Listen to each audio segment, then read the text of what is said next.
नमस्कार मैत्रिणींनो, आज आपण पाहणार आहोत भेंडीची भाजी। त्यासाठी मी धुवून स्वच्छ चिरून घेतलेल्या भेंड्या आहेत। ह्या पद्धतीने भेंड्या चिरलेल्या आहेत मी। शेंगदाण्याचा कूट, आल्या लसणाची पेस्ट, कांदा, मीठ, हिंग, हळद, तिखट, गरम मसाला आणि दही आणि तेल। आता आपण कृतीस सुरुवात करूया।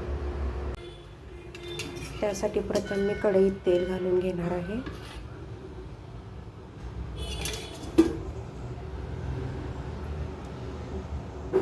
थोडंसं जास्त तेल घेणार आहे कारण मी भेंडी भाजून घेणार आहे प्रथम, त्यासाठी थोडंसं जास्त तेल आहे। तेल गरम झालं की आपण नंतर त्याच्यात भेंडी टाकून घेऊ। आपलं तेल गरम झालेलं आहे। आता त्यामध्ये आपण भेंडी टाकून घेऊ।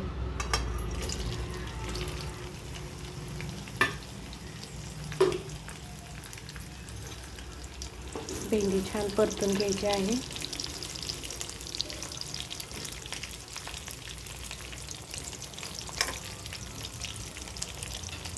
भेंडी चांगली भाजली पाहिजे। आपली भेंडी भाजलेली आहे, ती आता आपण तेलातून बाहेर काढून घेऊ।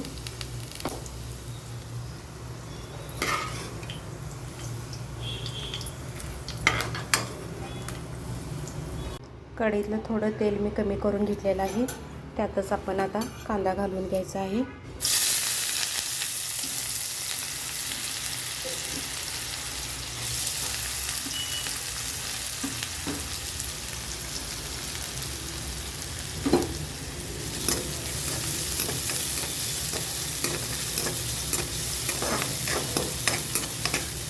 कांदा छान परतला गेला पाहिजे, सोनेरी कलर येऊपर्यंत।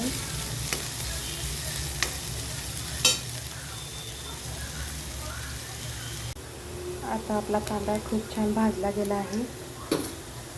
त्यात आता आपण थोडीशी आल्या लसणाची पेस्ट टाकून घेऊ।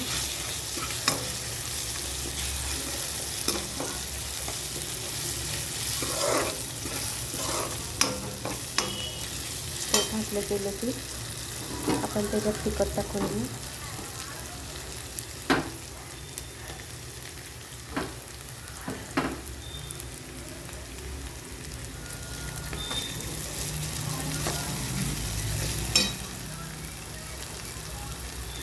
तिखट टाकून झाले की हिंग टाकून घेऊ।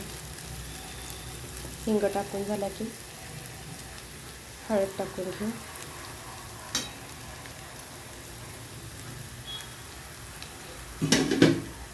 हळद टाकून झाले की आपण मीठ टाकून घेऊ।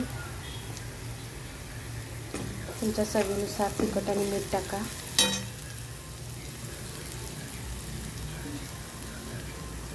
त्यात थोडासा गरम मसाला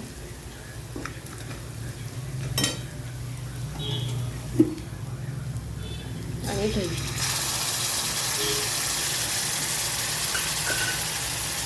दही टाकलं की गॅस पटकन बारीक करून घेऊन हलवायचं, म्हणजे दही सुटत नाही।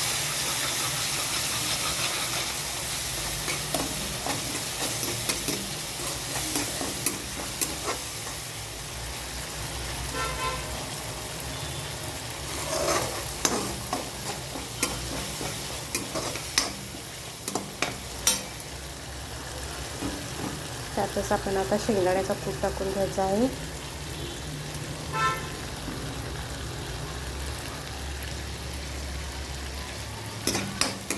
तो थोडा परतून घ्यायचा।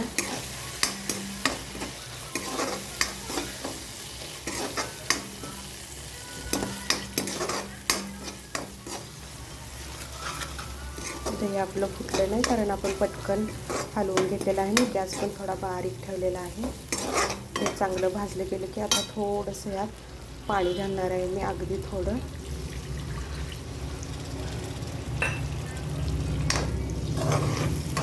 हे छान शिजून द्यायचं आहे।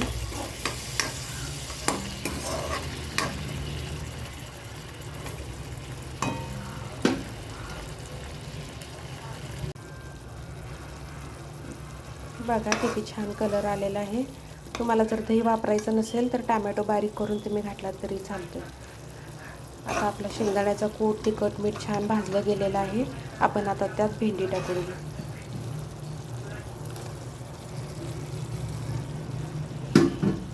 छान हलवून घेऊ.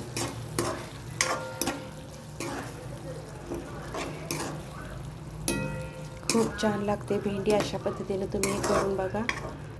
किती छान टेम्पटिंग दिसते बघा आणि खायलाही खूप छान लागते. अशा पद्धतीने भेंडी करून बघा तुम्ही, तुम्हालाही आवडेल.